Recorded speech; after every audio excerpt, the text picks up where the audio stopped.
The 11th error in the Quran we'd like to look at is summarised by the statement that Pharaoh, who was a king of Egypt in 1500 BC, and Haman, who lived in 510 BC in Persia, never met each other. They lived 1,000 years apart. In the Quran, in Surah Story number 28 verse 38, we read as follows: Pharaoh said, O chiefs, I know not that you have an ilah, a god, other than me. So kindle or make for me a fire, O Haman, to bake bricks out of clay, and set up for me a sar, a lofty tower or palace.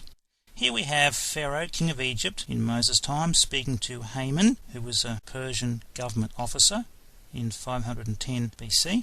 Pharaoh's telling Haman to make a fire to bake bricks out of clay to build a tower. We asked the question, when did Pharaoh live? Well, if you look at your Schofield Bible, you read Exodus chapter 5 verse 1, and afterward Moses and Aaron went in and told Pharaoh.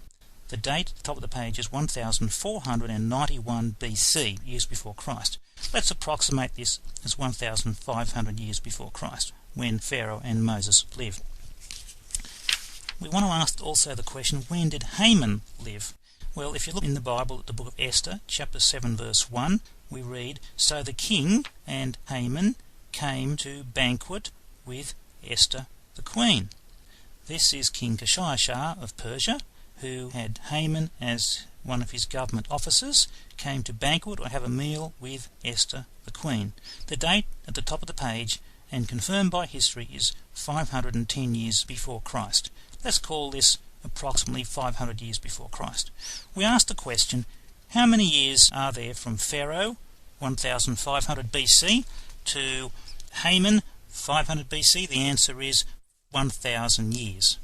Pharaoh was dead 1,000 years before Haman lived. This is a very big mistake in the Quran. And Egypt was about 2,000 kilometres away from Persia. So Pharaoh, king of Egypt, and Haman, government officer in Persia, never met each other. Pharaoh was dead 1,000 years before Haman ever lived. And you might ask the question, well, how did this mistake get into the Quran? And the answer is very simple. Muhammad knew a lot of Jewish people living in Arabia, and the Jewish people told Muhammad about Bible characters. The Jewish people told Muhammad that Pharaoh was a very bad king because he killed a lot of Jews, Jewish baby boys, and persecuted the Israelites. The Jews told Muhammad that Haman was a very bad person because he plotted to destroy the entire Jewish nation of people in Persia. Now, the problem here is that Muhammad and the Arabs did not have a dating system to date the events of ancient history. The Arabs in Muhammad's time did not have libraries. That's why when they attacked Persia and other countries, they burnt the libraries of Persia and Egypt and elsewhere, destroying many priceless, precious documents.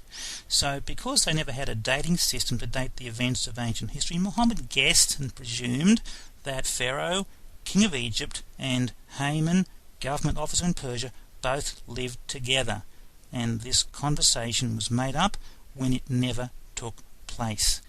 This is a completely false statement. It's a historical blunder. Muhammad didn't understand the error of Pharaoh being dead 1,000 years before Haman ever lived. This proves 4 things. It proves, number 1, that the Quran is a false, fake, lying book with such a historical mistake as this. It proves Muhammad is a false, fake, lying prophet. It proves that Allah is a false god, and it proves that Islam is a false religion, and we can confidently reject these as deceiving religions and deceiving prophet and deceiving book. The 12th problem in the Quran that we've looked at is summarised by the statement that Moses, who lived in 1500 BC, and the Samaritans, who lived in 700 BC, never met each other.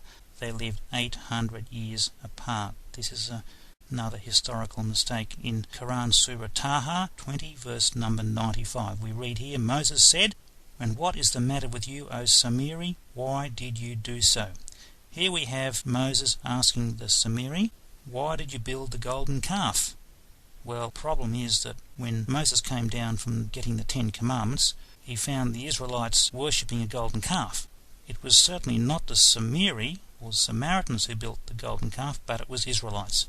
So who are the Samiri? Well, if you remember in 721 before Christ, the Assyrians came and attacked the northern kingdom of Israel, killed many Israelites, took them captive, and made many of the Israelites marry people from other nations. These children born to this mixture of racial marriage between Israelites and other nations, the children were known as Samaritans. The Samaritan race only came into existence around 700 before Christ. The Samaritans did not exist in Moses' time in 1500 BC. But the Quran, once again, because Muhammad never had a dating system to date the events of ancient history, Muhammad guessed that Moses and the Samiri or the Samaritans both lived at the same time. This is a historical blunder. This proves four things. It proves the Quran is a false book, it proves Muhammad is a false prophet, it proves Allah is a false God, and it proves Islam is a false religion, and we can reject these as deceiving books and prophets. The 13th problem with the Quran we'd like to consider is summarised by the true statement that all fruit do not come in pairs of male and female. There are no male or female apples or oranges.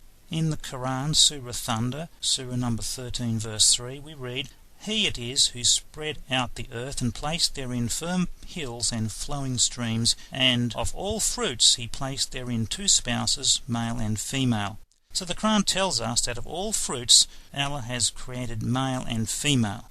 I would like to ask the question to people who believe the Quran, have you ever seen Mr. Banana and Mrs. Banana? Can you get for me Mr. Apple and Mrs. Apple? Please show me Mr. Watermelon and Mrs. Watermelon. Have you ever seen Mr. Grape and Mrs. Grape? No, there's no such thing.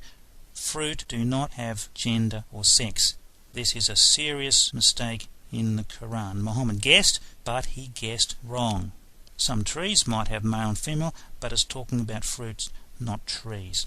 Of all fruits, he placed there in two spouses.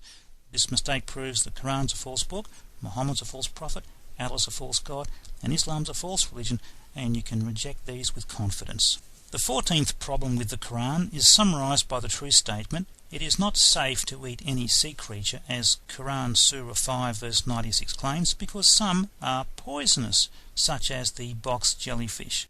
The Bible, on the other hand, distinguishes between edible fish that you can eat, which have fins and scales, compared to unclean fish without fins and scales. Leviticus 11 verses 9 to 12. But in the Quran we read, Surah 5 verse 96, "Lawful or halal to you is what you catch from the sea, and the sustenance or nourishment it provides, a wholesome food for you and for the seafarer or sailor." So the Quran is telling us here that it's lawful and halal to eat what you catch from the sea. Let's imagine you're out and you catch a box jellyfish. If you believe the Quran to be true, would you be quite happy to eat the box jellyfish? The problem is that if you look at Wikipedia, there are about 1,200 species of poisonous fish. If you eat them, you're dead. If you touch a box jellyfish, you will very likely to be dead in 5 minutes. If you eat a box jellyfish, you are dead less than 5 minutes. There are many species of poisonous fish in the sea that Muhammad knew nothing about. He guessed that it was okay to eat all fish in the sea, but it's not. It's very dangerous. Maybe we should get the mullahs and the Islamic leaders to come and eat box jellyfish to see if they are happy to practice the Quran. The Quran is a deadly book because if you eat these fish, it'll kill you according to recommendations in the Quran. This proves the Quran is a false, fake, lying book. It proves Muhammad is a false, fake, lying prophet. It proves Allah is a false, fake, lying God, not the true God. And it proves Islam is a false, fake, lying religion, which can be all rejected with confidence. The 15th problem with the Quran we'd like to look at is summarised by the true statement, semen or male reproductive fluid, sperm, does not come from between the backbone and the ribs, as Surah Al-Tariq 86 verses 5 to 7 tells us. He is created from a water gushing forth, proceeding from between the backbone and ribs. Well, people in Muhammad's time asked, well, where does semen come from? They didn't know, but in the Quran Muhammad guessed that semen comes from between the backbone and the ribs. Now if you look at your backbone and your ribs, you will find that the testicles are about 30 to 35 centimetres lower down from a line drawn from the base of the spine to the base of the ribs. Muhammad guessed, but he guessed wrong. Semen does not come from between the backbone and the ribs. This is a biological mistake, and it proves the Quran is a false book, Muhammad's a false prophet, Allah's a false God, and Islam's a false religion, which can all be rejected with confidence. The 16th problem in the Quran is summarized by the statement, the sun does not float in an orbit, earth and the moon do. Surah Yasin, chapter number 36, verse 40 and 21, verse 33.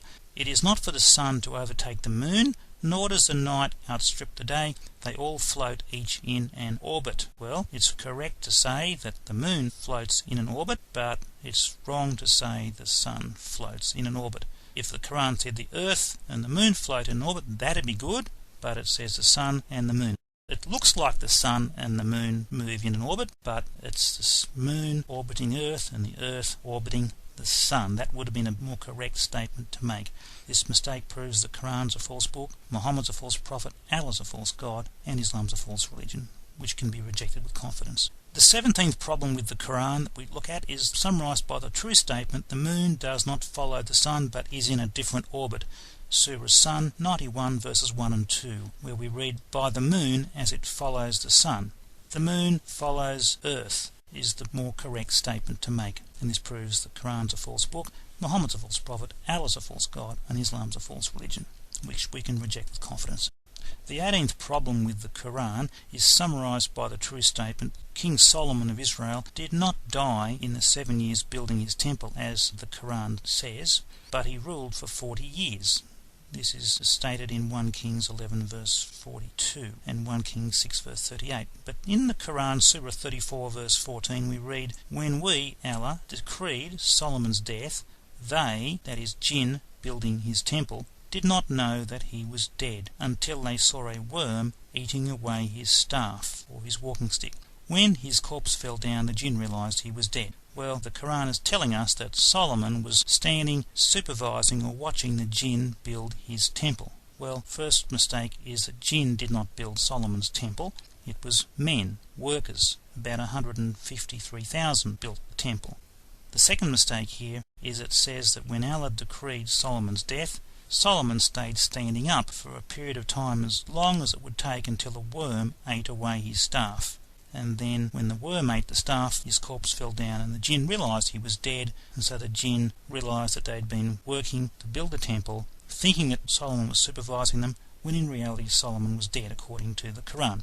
Now, the problem here is that when a person dies, everybody falls down. Nobody dies and remains standing. This is completely false and contrary to universal experience in human history. Everyone who dies falls over. But why did Solomon not fall over when he died?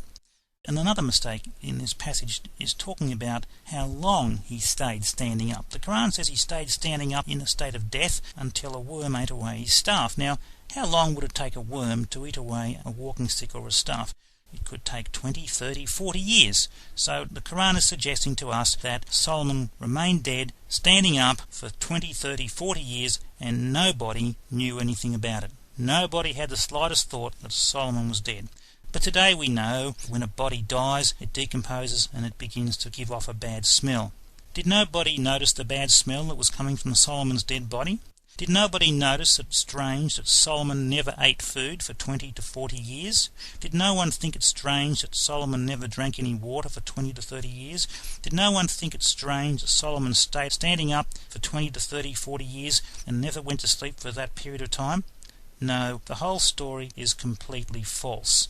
It's contrary to how life is arranged. Everyone who dies falls down. And why did nobody notice that Solomon had died? The story is wrong in every respect and proves the Quran is a false, fake, lying book. It proves that Muhammad is a false, fake, lying prophet. It proves Allah is a false, fake, lying God. And it proves Islam is a false, fake, lying religion. And these four can be rejected with confidence, and the world will be a better place.